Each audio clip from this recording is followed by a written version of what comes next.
Hello friends, good morning. Just wanted to make a little video.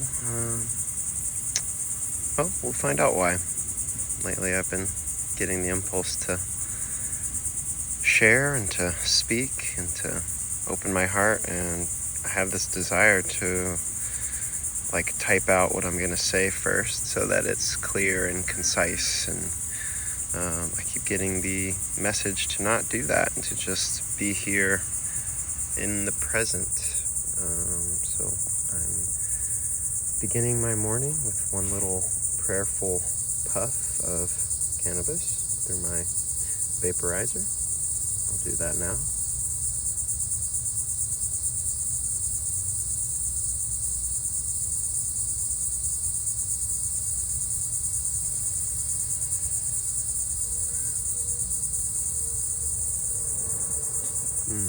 But just a little bit of rosemary that I picked from my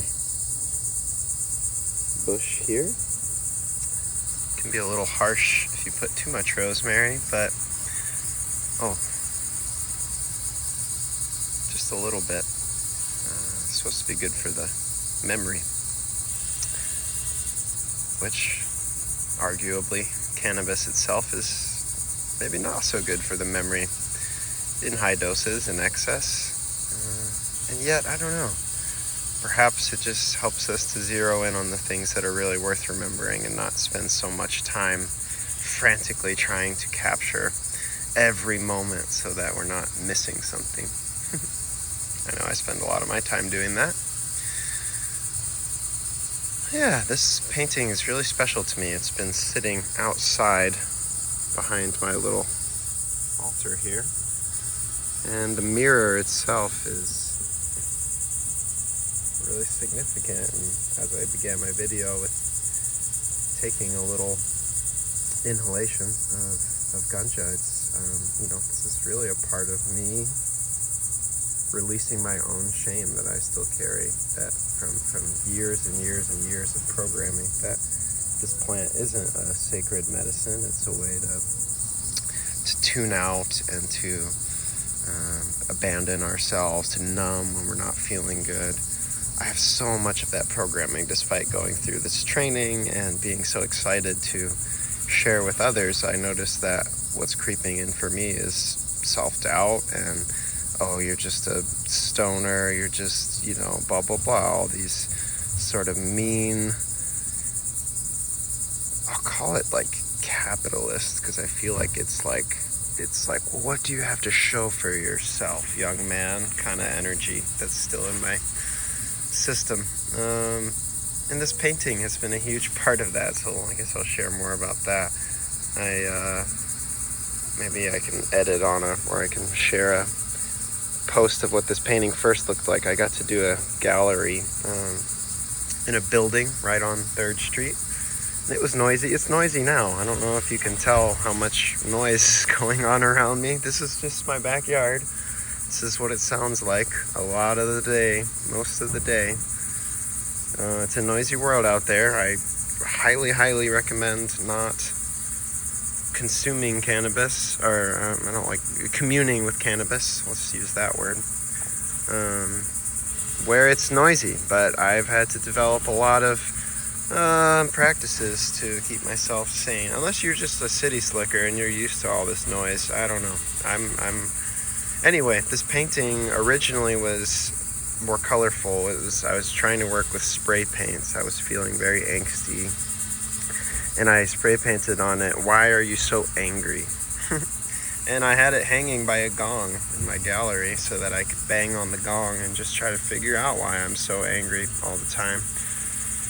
A lot of people don't see me as an angry person. I've got that kind of peace, love, hippie vibe, but I can be, and I am often so upset. I'm feeling some anger now that whatever, even though it's probably them taking my trash away, and I can feel a lot of gratitude for that. So when that gallery fell apart, that's what I'm trying to get at, but this is one of my first times sharing in this way still, so I'm nervous, and I can recognize that there's a thought inside the thought that I'm screwing this all up right now. Maybe I should take a deep breath.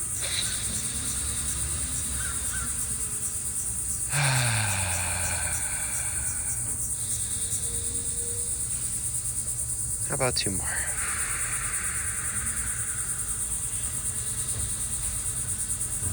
Okay, I'm back here. When the gallery closed, I took this painting and I didn't really have room for it inside, so I just left it outside. And I was like, I'm just going to let the sun kind of bake it.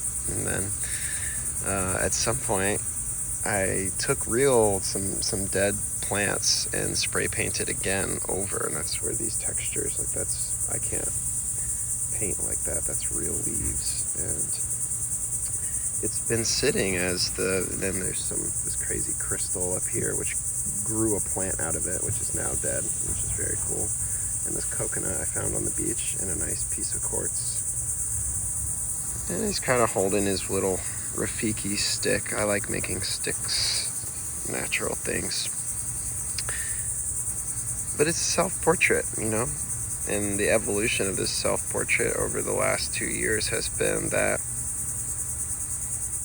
if I want to have that big smile on my face like I do, then I need to really live in harmony and communion with nature, with plants, with ganja, but with all plant life and the ways of how the earth grows, because I see myself more and more as a creature of this earth, and that's been a tremendous part of my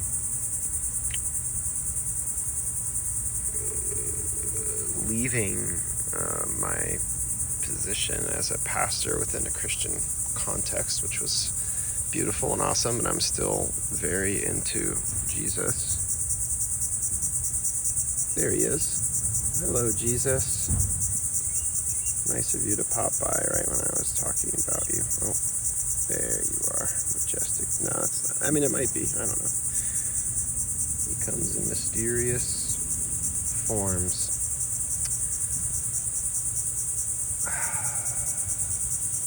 Thank you, Mama Ganja, for taking all my clever words away. Jesus, look at these flowers. Have you ever heard of one of the best teachings the Buddha ever gave was he just sat in silence and held up a flower, and that's how one of his main devotees became enlightened. He just stared at the flower and understood that this is life. There's rain and storms and all kinds of challenges, and then we bloom. We bloom so briefly. I'm a little bloomy right now with my pink hair. We bloom so briefly, and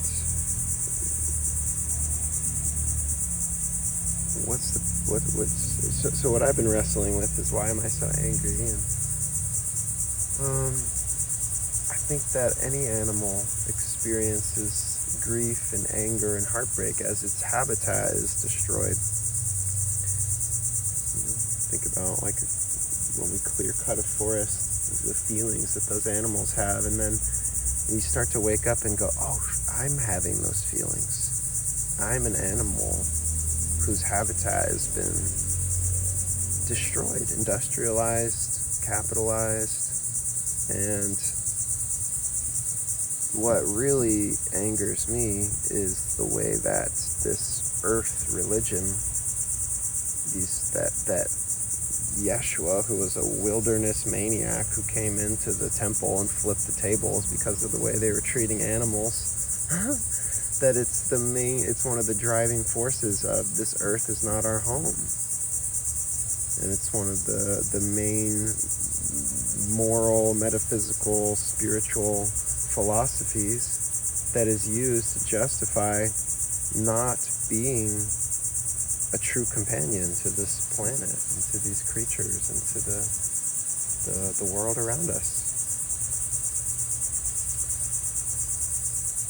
So that's, I think, part of what I'm getting at is that I'm just finally ready, after a year or so of a lot of struggle, to try to step into my work as a minister Silly boy.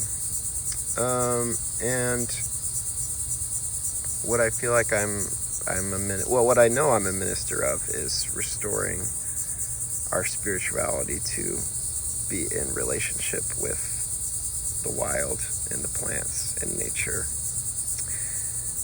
And I know cannabis can be a huge helper in that, and I'm stoked for anyone and everyone who wants to have more dialogue with me about that.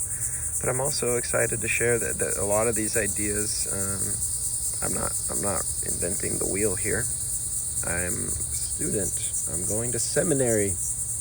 I'm going to seminary. I'm going to be a holy boy. Oh, this is so fun. Seminary of the Wild. The book is called Church of the Wild. It really changed my life, and I'm rereading it right now, and it's even better the second time, as so many great books are. And I'm tickled pink to get to continue learning and trying to figure out how to use my zaniness and songs and paintings and words and presence to share love and to, I don't know, be a part of the forces of I don't want to say good, because it's like when so are the good guys and they're the bad guys, then we're not all one, you know? So, oh, the lizard is coming in. Oh. You hear that?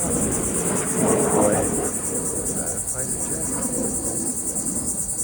I don't see it. Please turn the war down. It's such an awful sound. It's scaring the children. Me, I am one of them. Does anyone know anymore what we're still fighting for? Please turn the war down.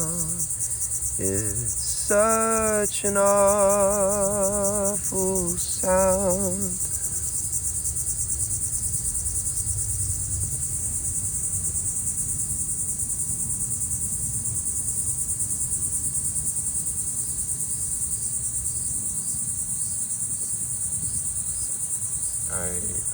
I really am still scared. So much of spirituality is supposed to be about living free of your fear, I guess. It is. Do not be afraid. Do not be afraid. But I am. I'm afraid of the warplanes that fly over my head, and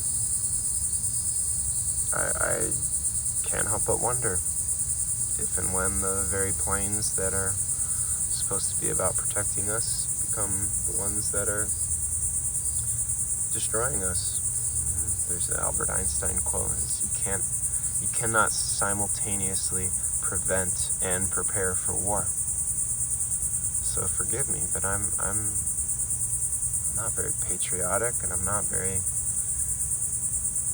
grateful for the sacrifice, the so-called sacrifice of our service members, while of course honoring that those are just human beings that are doing their best. I don't buy the story underneath it. I don't buy that we need these wars. And it scares me to believe that, because it makes me deeply uncomfortable, and it makes me, there it goes.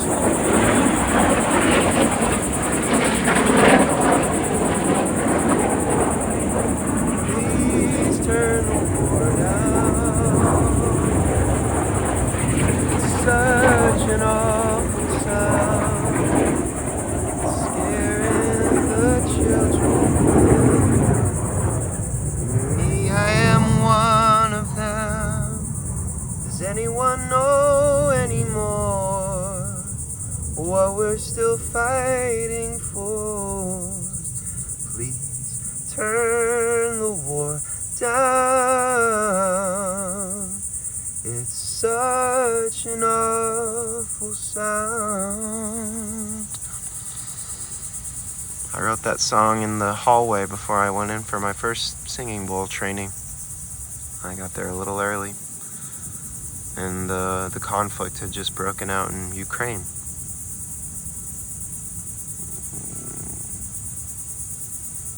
I know, we're so desensitized. I'm so desensitized. But I really believe, I deeply believe that it's possible for there to be no more wars.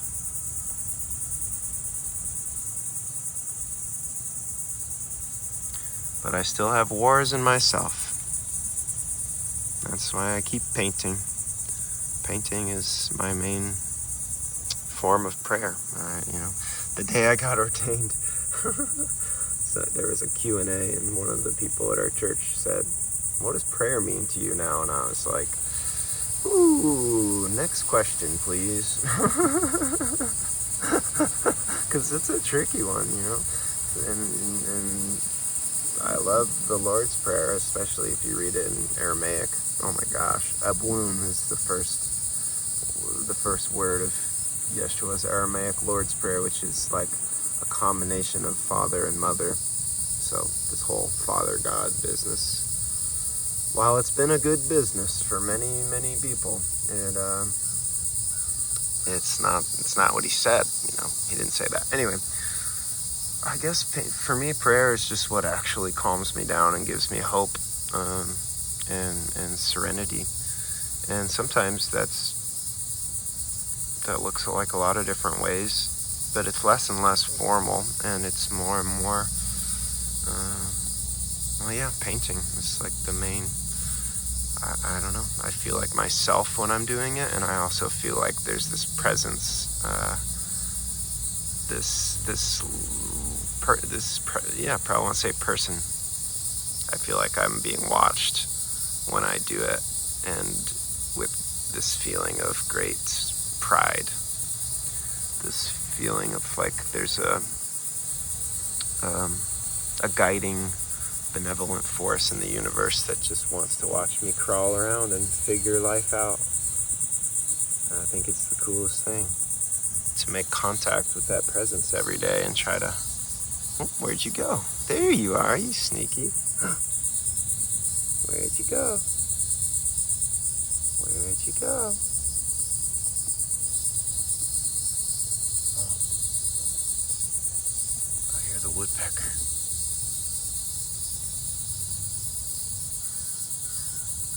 And the noise has gotten quiet. And the crows are cawing. Yeah, the seminary is a program that for 1 year I'll be just conspiring with other nature, spirituality weirdos. I say that in the most positive possible meaning of weirdo. To see the hand of God upon. And the cohort is called the Crow cohort. Oh, these angles are challenging. There we go. There's my crow. And if I told you all the reasons why I'm doing it, perhaps one of the strongest would be because the crows keep telling me to.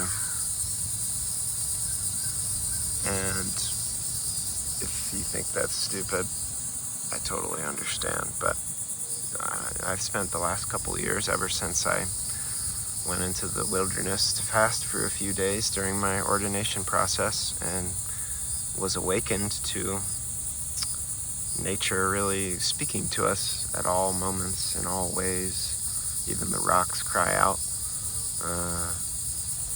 I'm more inclined to listen to the crows than most of the humans, and almost without fail, every time I came out here to sit and think about whether or not I should do the seminary, the crows.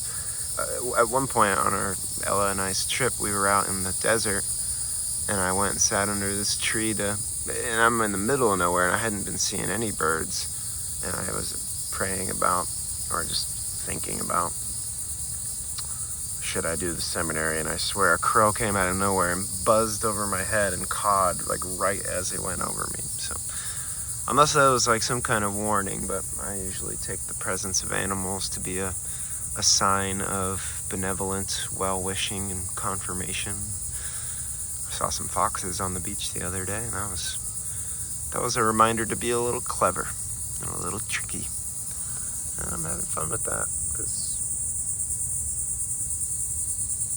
I don't know. I think the point of religion and spirituality is to come in contact with your unique way of feeling human and feeling like you are yourself. And it's gorgeous that there are these pathways and these traditions and these cultures and these different religions that can help us on that path. And then at some point you have to find what makes you that unique little branch off where we're all leaves on the tree of life, you know. And it's so abundant. Nature's so abundant with individuality and uniqueness and majesty. And my feeling is that maybe it's this beautiful time in human history where maybe all the religions are like like the branches. Oh yeah, look, there's like the main three. And then maybe the left one, since I know the most about, is Christianity, and maybe then, oh gosh, yeah, Unitarian Universal breaks off from that. Ooh, baby, that's a healthy branch. Many leaves there. This is not a comparative essay on the world religions. I'm not that smart. But it's just like time rivers on and the branches grow. And as we get older, maybe we reach this point in time where it's really time for us to all become our unique individual leafages. Does that make any sense? I'm not fried right now. I had the tiniest little kiss of ganja. I think what I'm saying makes sense, but I can't prove it to you. I can't prove anything. I'm not interested in proving anything to you. I just want you to feel some presence, as I do. I want you to feel like there's this Earth Mother. And she's not always easy to see. Sometimes she's a little buried in the weeds of daily life. But she loves us. And Father loves us. And I love you. If you've watched 24 minutes of me rambling and talking, and I don't know why we aren't friends already, because most of the time I get the sense nobody really wants me to keep flapping my beak.